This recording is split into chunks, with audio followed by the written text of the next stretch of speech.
ऐसे 4 खूबी बताऊंगा अपने गांव की जो आप लोग देख के चौंक जाइएगा। जो पुल है ये सरकार के फंड से नहीं बना है, उनके बच्चे यहीं से पढ़ के निकल सकते। कहीं रहा हिंदू का ग्रेवयार्ड और ये रहा मुस्लिम का ग्रेवयार्ड, ITI। और यहाँ हेलो एवरीवन गाइस, तो कैसे हैं आप लोग? उम्मीद करते हैं आप लोग अच्छे होंगे। ये है मेरा 90 डेज चैलेंज का डे 10। तो फाइनली मेरे 90 डेज चैलेंज का डे 10 कंप्लीट हो चुका है। आज मैं आप लोग को डे 10 में ऐसे 4 खूबी बताऊंगा अपने गांव की जो आप लोग देख के चौंक जाइएगा।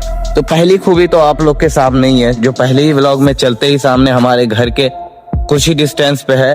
जो ये खूबी आप लोग को अभी बताएंगे तब दिख रहा होगा, लेकिन आप समझ नहीं रहे। देखो ये पुल है बहुत पुराना, करीब 40-50 साल पुराना पुल है, ठीक है।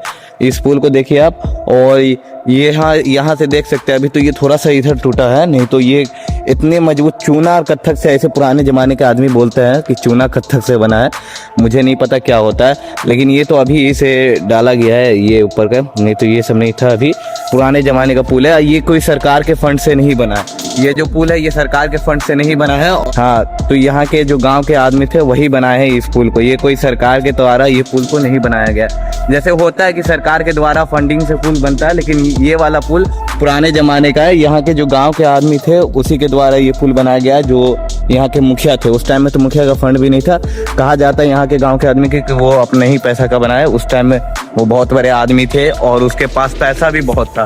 तो ये रहा हमारे गाँव का पहला, जो आप लोग देखे पहली खूबी है ये गांव की, जो अपने गांव के आदमी ने खुद इतना बड़ा पुल जो है वो अपने पैसे से बनाया और यहाँ के जैसे भी सुविधा दिए इस गांव को चलने में। और दूसरी खूबी जो है, यहाँ तक हमारे गांव में ये जो देखे, ये आपको स्कूल दिख रहा होगा, 12th तक स्कूल है। ये जो है 12th तक स्कूल है, और यहाँ के बच्चे को पढ़ने में कुछ भी दिक्कत नहीं होती। यहाँ जैसे भी बच्चे आते हैं फटाक से इस स्कूल में अपना यहीं से, इसी गांव के बच्चे यहीं से पढ़ के निकल सकते हैं, कहीं 12th कर सकते हैं। तो ये रहा दूसरी खूबी। और तीसरी खूबी अभी हम आप लोग को दिखाएंगे। ये रहा हमारे गांव की दूसरी खूबी, जो आप लोग को बहुत करीब में दिख गया होगा। और हम अपने गांव की तीसरी खूबी जो है वो आप लोग को बताने वाले हैं। थोड़ा वीडियो के एंड तक बने रहिएगा। इस वीडियो में मैं आप लोग को 90 डेज चैलेंज के डे 10 में बहुत सारी चीज बताने वाला हूँ, बस व्लॉग के एंड तक बने रहिएगा।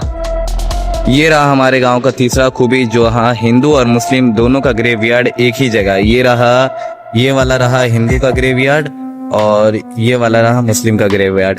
ये बहुत अच्छे, जैसे कि कोई भेदभाव नहीं है। ये पूरा एरिया मुस्लिम का है, लेकिन एरिया से कोई मतलब नहीं है। ग्रेवयार्ड है इसका हिंदू मुस्लिम का, तो हम लोग से कोई दिक्कत नहीं। हम लोग बोलते हैं भाई आओ अपने इधर हो, इधर कोई झगड़ा लड़ाई नहीं, कुछ नहीं, आपस में बहुत मेल मोहब्बत है।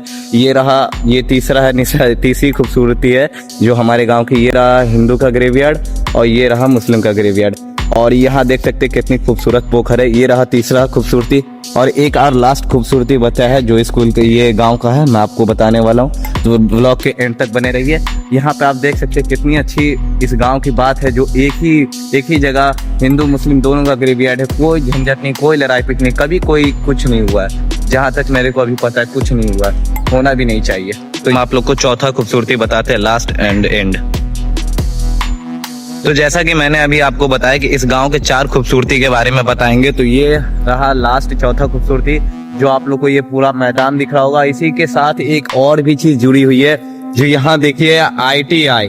इसी गांव के अंदर में आपको ITI दिख जाएगा। और यहाँ 12th तक क्लास है। आप इसी गांव में, मतलब जो भी बच्चे हैं उसमें एजुकेशन में कोई दिक्कत नहीं होता है, कुछ भी दिक्कत नहीं। यहाँ के बच्चे यहीं बड़े होके यहीं से पढ़ के निकल सकते हैं, कोई दिक्कत नहीं है। देखिए यहीं पे बहुत बड़ा मैदान है, और इसके आगे अभी तो हॉस्पिटल भी बनने वाला है, जो फैयाज अहमद के द्वारा बनाया जा रहा है। और यहाँ इसी की चौथी खूबसूरती जो है, इसी गांव के अंदर में ये देखिए ITI भी है। यहाँ दिख रहा होगा आप लोग को, ये देखे ITI। और यहाँ आपका बच्चा यहीं से क्वालिफिकेशन करके जा सकता है। जैसे बहुत ही सारी चीज की सुविधा है, कोई चीज की दिक्कत नहीं है। तो ये रहा हमारा 90 डेज चैलेंज का डे 10, जो डे 10 में हम लोग ने आपको इस गांव के 4 खूबसूरती के बारे में बताया है। तो इस गांव का आपको चारों खूबसूरती के बारे में कैसा लगा, चारों में से कौन सबसे ज्यादा आपको बेस्ट लगा है, कमेंट करके जरूर बताइएगा। तो मिलते हैं 90 डेज चैलेंज के डे 11 में। जब तक के लिए हम लोग व्लॉग यहीं पे एंड करते हैं।